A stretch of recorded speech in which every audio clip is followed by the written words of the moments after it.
Mama, mama, mama, mama, mama, kozanga yonga na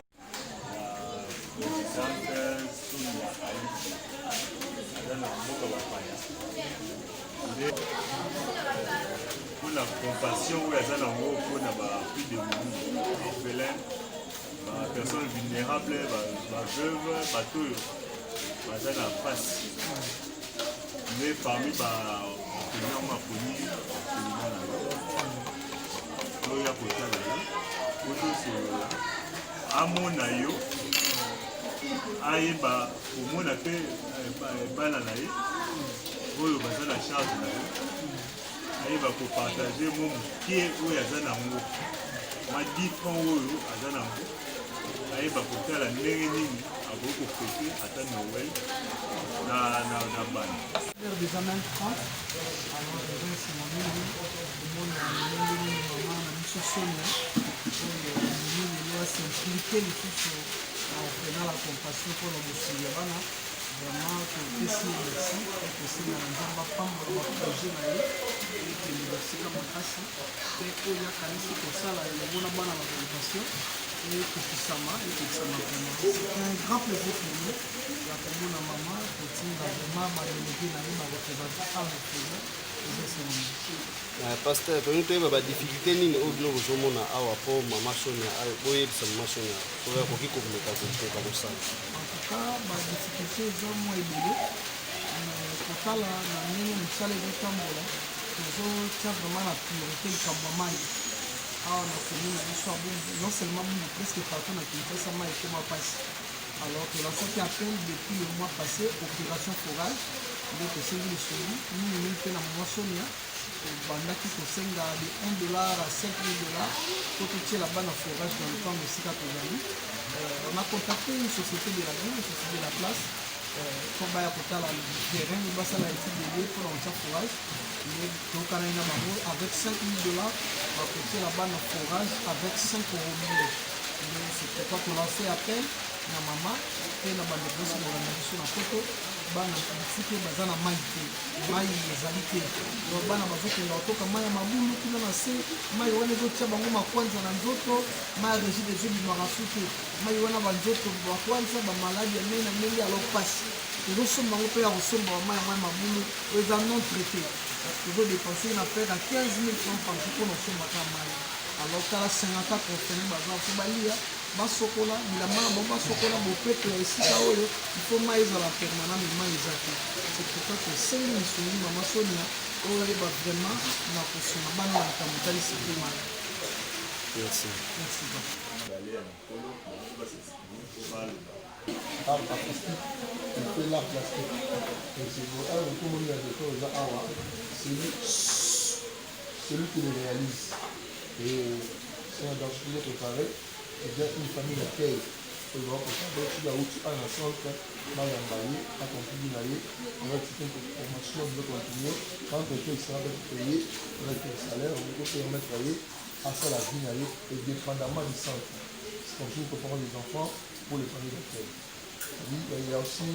centre Rwanda pour les enfants aussi application pour les Congo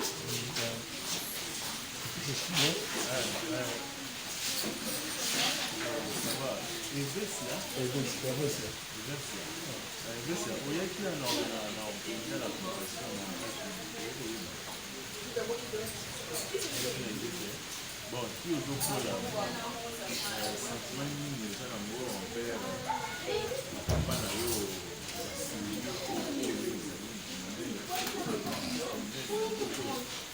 puis envers bandeko na bopesi na bango otali kamera opesi mama Sonia moko oyo andimi aya à travers biso mpona kopartage prochainement Noël na depuis olobi na baposa na yo oyo eza nango na question liboso mponaki mwa ya bakestion ebele bokopercebe question liboso sentiment nini eza na nani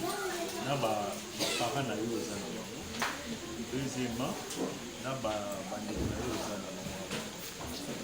bango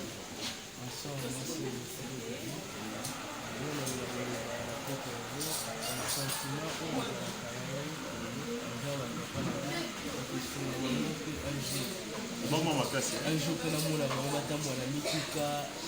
cher pour bango pe basuninga dans la kilo nketi na komi lelo na âge ya 16 ans. Eza vraiment effort basalaki na bokominga baekitinga malamu yango na mpe na koluka na sunga bango bango mpe bazanga te. Sentiment nazalaka na mwa eza bandeko na ngai oyo baza dans le prix de bas âge ayelaka bango eza aussi mpe baéglise bango na esenete asungaka bango mpe bango mpe bakóma lokola ngai na mosusu oyo basalaka makambo mosusu batelemaka bango na balivore na bango. Bon, Laurent, posa na yo eza nini mpona orphelinat oyo ekoma centre moko ya monene eyebana dans tous les pays afrique dans tout le monde entier batanga komba orphelinat la compassion bayebaki un artiste mara wana orphelinat la compassion au nom de Engetia orphelinat la compassion eyebana vraiment dans tout le monde bato batanga komba orphelinat la compassion.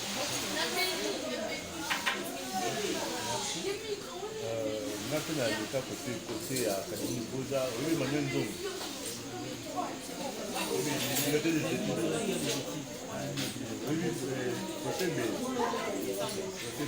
oyebi ete oyo apembe wana kope na bino ya académie boza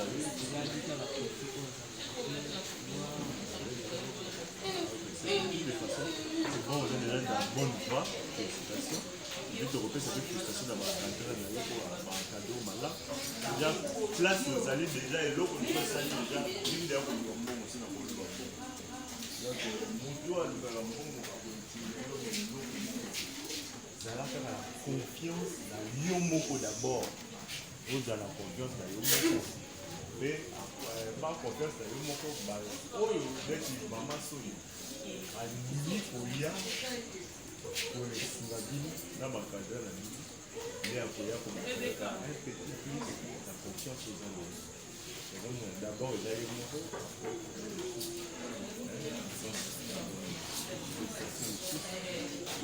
progresse soki eza mapambola